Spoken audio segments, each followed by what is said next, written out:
The new year is upon us, the playoffs are upon us, and it's postseason edition of Tuesday Judgments. Clark Judge, as you can see, he's sitting right next to me, not on the phone this time. Jason Horowitz, glad to be with you here on CBSSports.com. It's Tuesday Judgments, and Clark, we'll get into some coaching decisions in a little bit. Let's do some superlatives first, though, and let's start with the coaches. The coach that has the most to lose if he loses this weekend in the playoffs. Well, I think there's only one coach who has anything to lose, and that's Brad Childress with Minnesota. But I don't think he has to win this game to keep his job. I think he had to win last weekend to keep his job and win that division. He did that.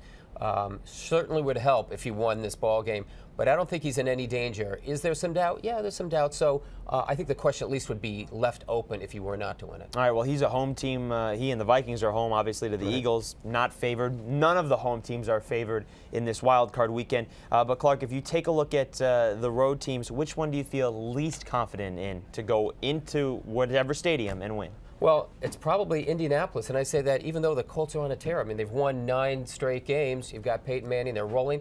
But San Diego's a team that matches up really well against them. And keep in mind, the Chargers won 3 of the last 4 games against them.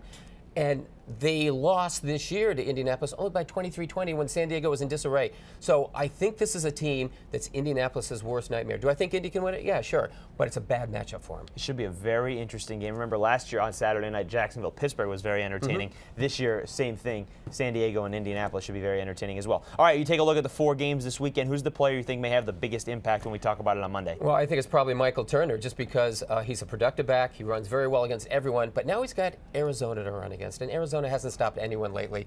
I think they're very porous against the pass, against the run. Really doesn't make any difference. I think he's going to have a big game against the Cardinals. Out of the 8 teams playing this weekend, so home and road teams, which one do you think has the best chance to make it to the Super Bowl in Tampa? Well, I'd probably say Baltimore, just because I like what's going on with the Ravens, and they're doing very well on the road, and they've won 5 of the last 6 games. The rookie quarterback scares me a little, but they don't have to lean on Joe Flacco.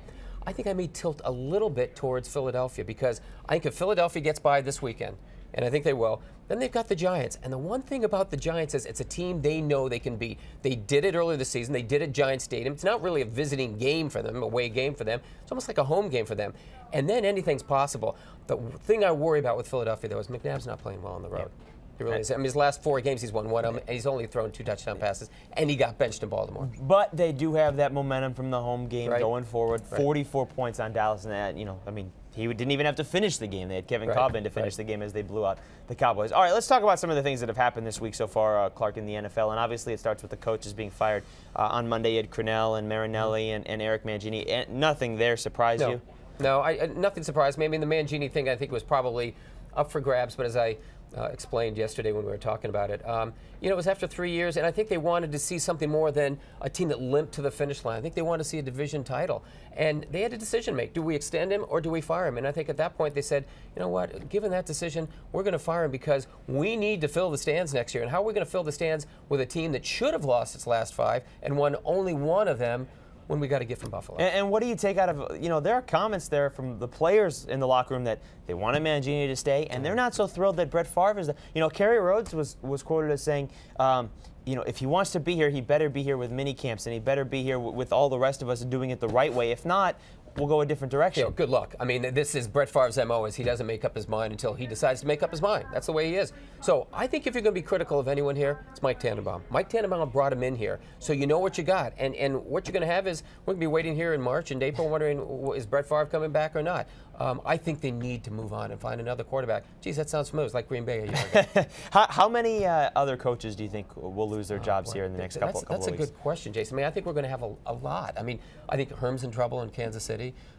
Marvin's okay. I mean, Marvin will be okay in Cincinnati because Mike Brown's not going to eat that contract. I look at St. Louis. Jim Haslett may come back, I don't know what the situation is in Oakland. Nobody does. I don't think Tom Cable's coming back there.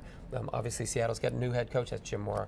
But there'll be a couple surprises probably. There always are. And what those places are, I don't know at this point. But there'll be some place where you go, geez, I'm not sure. I mean, I mentioned Brad Childress. I don't think that's going to happen. I don't think it should happen.